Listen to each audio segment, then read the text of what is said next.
We have new and disturbing images of a shooting at Joel Osteen's Lakewood Church in Houston about 2 weeks ago. Every Sunday, Joel Osteen walks into a 16,800-seat arena.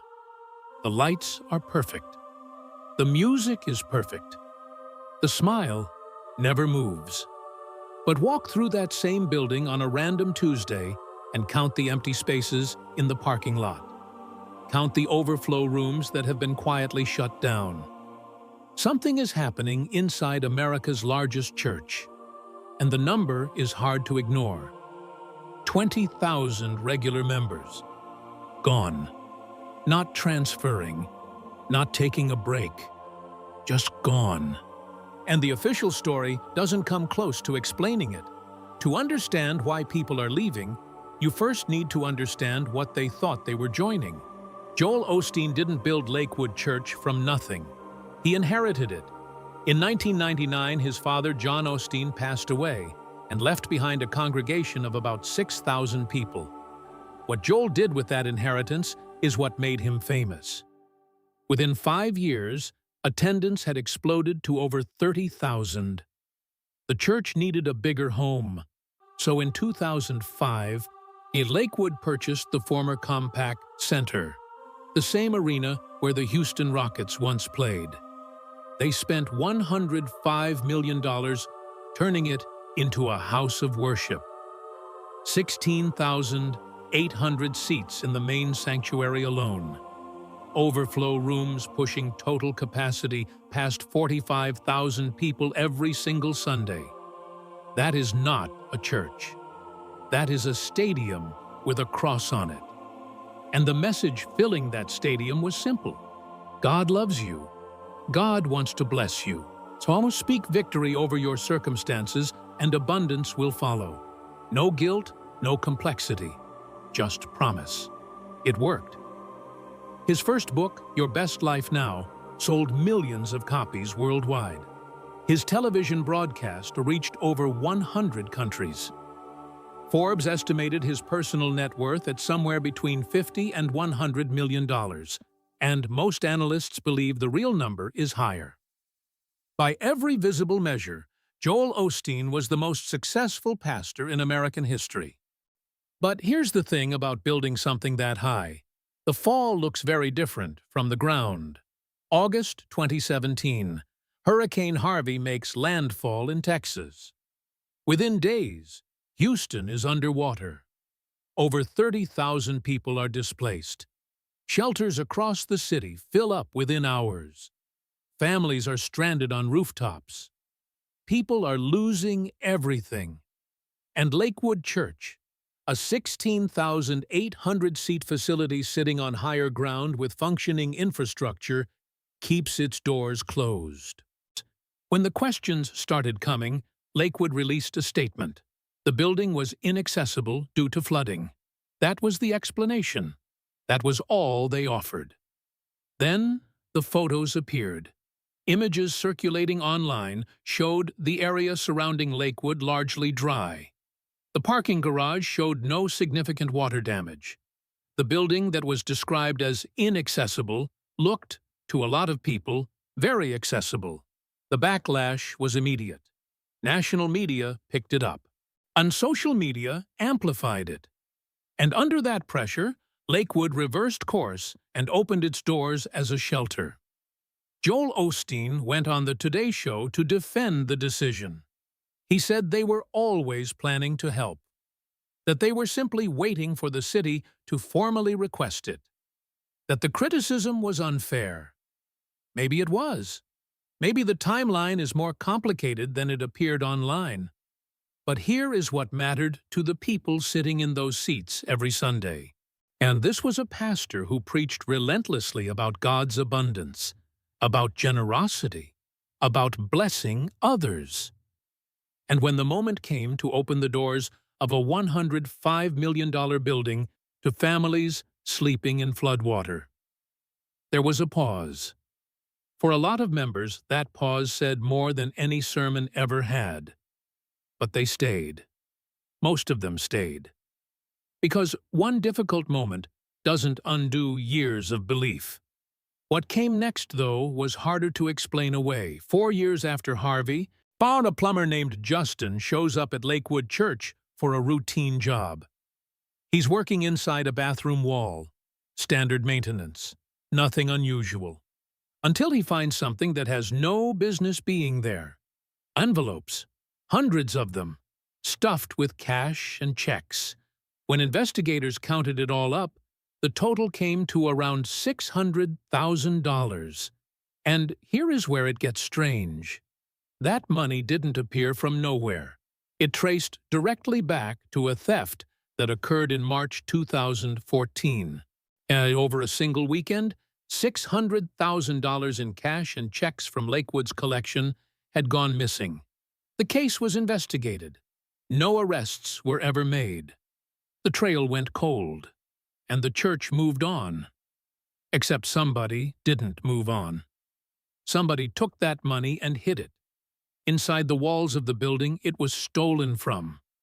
Now, to be clear, Joel Osteen was never accused of any involvement in the theft.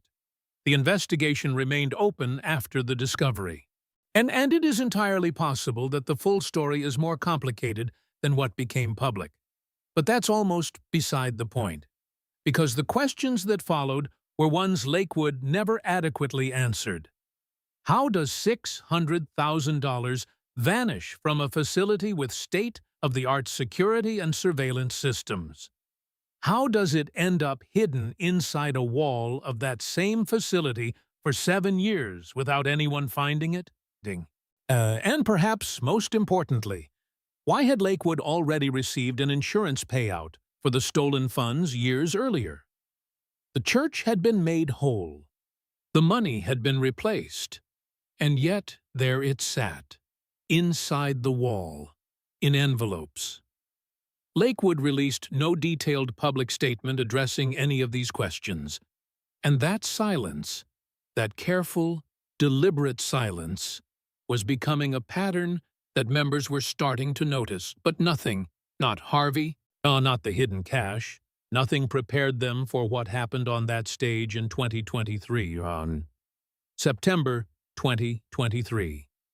Victoria Osteen steps up to the Lakewood stage. She is co-pastor, Joel's wife, a familiar face to every person in that building. And what she says next gets clipped, shared, and viewed millions of times within days. She tells the congregation this: when you come to church, when you worship Him, you're not doing it for God, really. You're doing it for yourself. Because that's what makes God happy. The room applauds. But outside that room, the reaction is very different. The clip spreads across social media within hours. Theologians weigh in.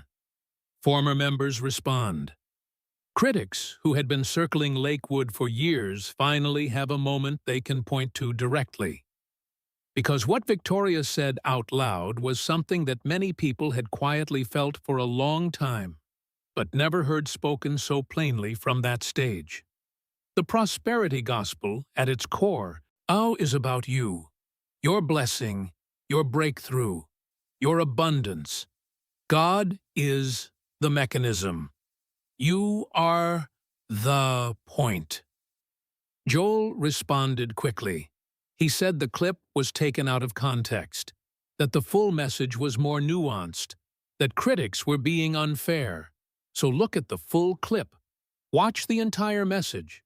The context doesn't change the sentence. The words are the words.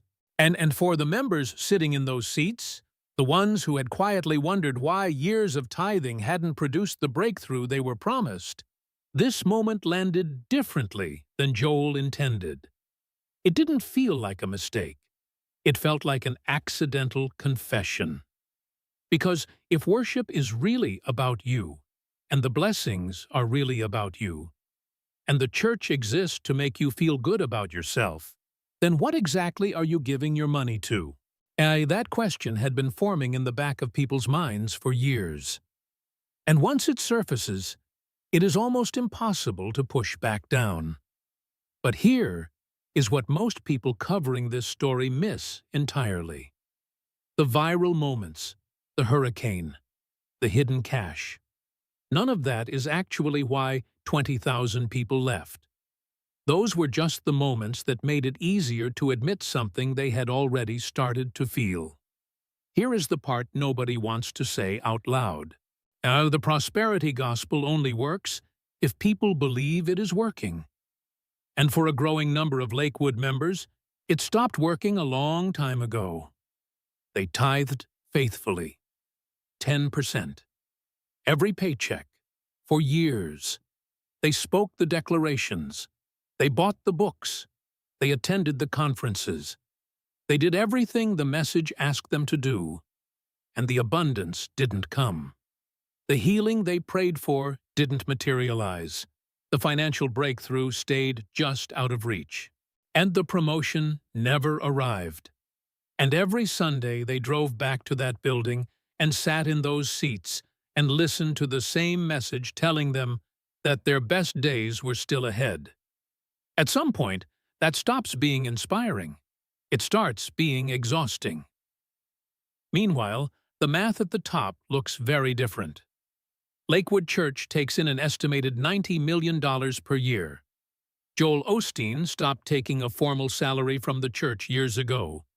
He funds his lifestyle entirely through book sales and speaking fees. On the surface, that sounds responsible, transparent even. But then you look at where he lives. River Oaks, one of the wealthiest neighborhoods in Houston. A property valued at $10.5 million. 6 bedrooms, 6 bathrooms, 3 elevators. A guest house alone worth approximately $3 million. Now consider the single mother putting $20 in the offering plate every Sunday. Until she heard that faithful giving produces abundance. She believed it. She kept giving even when it was difficult. Especially when it was difficult. Because that is what the message told her to do. She is still waiting for her breakthrough. He has 3 elevators. That gap between what is preached from the stage and what is lived behind the gates is not a small one. And it is not invisible. People see it. They have always seen it. But for years, the belief was strong enough to explain it away. God is still working. The blessing is coming. Stay faithful. But belief has a shelf life when the evidence keeps pointing the other direction. And it wasn't just the wealth gap that was wearing people down. It was something happening every single Sunday inside that building that was quietly doing just as much damage. The sermons stopped growing. Week after week, the same themes. Smile, stay positive, declare victory, speak it into existence. The packaging changed. The illustrations rotated. But the core message hadn't evolved in nearly 2 decades. For someone in their first year at Lakewood, it feels like a revelation. For someone in their 10th year, it starts to feel like a loop. And when you are sitting in that loop, paying into it, investing your faith into it, you start asking a question that the prosperity gospel genuinely cannot answer. Where is the depth? Real faith, across almost every Christian tradition, yet involves struggle, doubt, wrestling with hard questions, the kind of transformation that doesn't feel good while it's happening. Lakewood's entire atmosphere was built to avoid exactly that. Everything polished. Everything produced. Every Sunday engineered to feel like a victory before you even walked through the door. For a while, that feels like church. After long enough, it starts to feel like a show. Giant and a growing number of people in those seats began to realize they had been audience members for years when they came looking for something real. But it isn't just the long-term members asking these questions. There is an entire generation watching this unfold. And what they are concluding is changing the future of organized religion in America in ways that go far beyond one church in Houston. This is bigger than Lakewood. While what is happening inside that building on Sunday mornings is a reflection of something moving across the entire country. A quiet but accelerating shift in how Americans, particularly younger Americans, relate to institutional religion. Consider the numbers. In 2007, 78% of Americans identified as Christian. By 2023, that number had dropped to 63%. That is not a small drift. That is a structural change happening in real time. And the megachurch model, the stadium seating, the production budgets, the celebrity pastor, is sitting directly in the path of it. Younger people are not simply switching churches, they are leaving entirely. And the ones who grew up watching their parents tithe faithfully for decades are asking questions that were never part of the Sunday morning program. Why does God bless some and not others? If faith produces wealth, why are so many faithful people poor? And if material success is the measure of God's favor, what does that say about Jesus, who owned nothing and died with less? These are not hostile questions. They are honest ones. And the prosperity gospel has no satisfying answer to any of them. Joel Osteen doesn't engage with these questions. He never has. His message at 60 is functionally identical to his message at 40. And for a generation that grew up with access to every theological tradition, every denomination, and every competing idea at their fingertips, that kind of stagnation doesn't feel stable. It feels stuck. The 20,000 who left Lakewood are not a monolith. Some moved to smaller congregations, churches where the pastor knows their name, where Sunday morning feels like community instead of content, where struggle is acknowledged instead of rebranded as a test of faith. Others stopped going to church entirely, and they describe believing in God, but not trusting any institution to represent that God honestly. A kind of spiritual homelessness that is becoming increasingly common among Americans over 45, who built their lives around a faith community and then watched it disappoint them in slow motion. And that detail matters for understanding who is actually walking out of Lakewood's doors. This is not primarily a young person's exodus. The people leaving are not millennials who drifted away after college. Oh, many of them are in their 50s and 60s. They gave decades to this church. They volunteered. They served. They brought their children. They believed the message long enough to build a life around it. And now they are gone. Joel Osteen will almost certainly fill that building again next Sunday. The lights will hit just right. The music will swell. The smile will not move. And he will tell whoever is left that their best days are still ahead. But somewhere in Houston tonight, now there are 20,000 people who used to believe that. And here is the question that nobody at Lakewood is asking publicly, the one that matters more than the attendance numbers, more than the parking lots, more than the overflow rooms sitting dark and empty. If the prosperity gospel promised that faithful giving would be rewarded with abundance, and the people who gave the most faithfully are the ones who left, what does that make Lakewood Church? As that question is sitting in the walls of that building, just like the money was, and nobody has answered it yet.